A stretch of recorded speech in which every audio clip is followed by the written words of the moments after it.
सातारा जिल्हा परिषद सभापती पदांसाठी आज सामना। भाजप पुन्हा चौकार मारणार का? राष्ट्रवादी शिवसेना पराभवाचा वचपा काढणार का? भाजप विरुद्ध शिवसेना राष्ट्रवादी असा थेट सामना। सुनेत्रा पवारांमुळे पार्थ पवारांची राज्यसभेची खासदारकी धोक्यात। सुनेत्रा पवारांचं 10 मार्चला निवडणूक आयोगाला पत्र। 28 जानेवारी ते 10 मार्च दरम्यान पक्षाचा पत्रव्यवहार ग्राह्य धरू नका, असा सुनेत्रा पवारांनी लिहिलेल्या पत्रात उल्लेख। भोंदू अशोक खरातवर आणखी एक गुन्हा दाखल। 60 लाखांची जागा 22 लाखात खरेदी केली। कांदा व्यापाऱ्याची फसवणूक केल्याचा आरोप। नाशिकच्या सरकारवाडा पोलीस ठाण्यात गुन्हा दाखल। नाशिक खंडणी प्रकरणी उद्योजकावरही गुन्हा दाखल। 100हून अधिक महिलांचं लैंगिक शोषण झाल्याची माहिती। संशयित आरोपी रवींद्र एरंडे पोलिसांच्या ताब्यात। जोपर्यंत खरातवर आरोप नव्हते तोवर माझ्यावर कोणतेही निर्बंध नव्हते, अंजली दमानी यांच्या दाव्याला केसरकरांचं उत्तर। बारामती विधानसभा पोटनिवडणुकीत पाठिंबा द्या। उपमुख्यमंत्री सुनेत्रा पवार यांचा उद्धव ठाकरेंना फोन। दिल्ली दौऱ्यानंतर पहिला फोन केला उद्धव ठाकरेंना। ठाकरे सेनेची भूमिका मात्र अद्याप गुलदस्त्यात। मुंब्र्याचं नाव मुंब्रादेवी करणार। इस्लामपूर प्रमाणे मुंब्र्याचं करणार नामांतर। मुंब्र्यातील जाहीर सभेत नितेश राणेंची घोषणा। मनसेच्या जिल्हा संपर्क प्रमुखांची यादी जाहीर। अमित ठाकरे, अविनाश अभ्यंकर, अमेय खोपकरांवर पुण्याची जबाबदारी। बा नांदगावकरांवर संभाजीनगर तर संदीप देशपांडेंवर रायगडचा भार।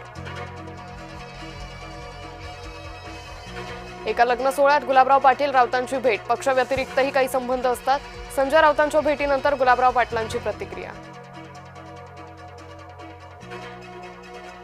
माढ्यातील अंजनगाव खेळोबा गावातील वाद मिटला। शिवरायांच्या पुतळ्याचं स्थलांतर करणार। ओबीसी नेते लक्ष्मण हाकेंनी केलं होतं ठिय्या आंदोलन। अकोल्यात डिझेलचा अवैध साठा जप्त। निळ्या रंगाच्या 5 टाक्यातील एकूण 750 लिटर डिझेल जप्त। बोरगाव हद्दीतील कोलंबी शेत शिवारात घडली घटना। चांदवड तालुक्याला पावसानं झोडपलं। काढून ठेवलेला कांदा पूर्णपणे भिजला। पंचनामे करून भरपाई देण्याची शेतकऱ्यांची मागणी। अल्पवयीन मुलीवर ऍसिड हल्ला प्रकरण। 20 दिवस उलटूनही आरोपी सापडेना। पोलिसांकडून संशयित आरोपीचे स्केच जारी। आरोपीची माहिती देणाऱ्यास 2 लाखांचं बक्षीस जाहीर। दिंडोरीत कार विहिरीत कोसळून 9 जणांचा मृत्यू। रात्रीच्या सुमारास एक कार विहिरीत कोसळली। सर्व मृत प्रवासी दिंडोरी तालुक्यातील इंदोरे गावचे रहिवासी। नाशिक शहराचा पाणी पुरवठा आज उद्या राहणार बंद। जलवाहिन्यांच्या दुरुस्तीच्या कामामुळे निर्णय। काटकसरीने पाण्याचा वापर करण्याचं पालिकेचं आवाहन।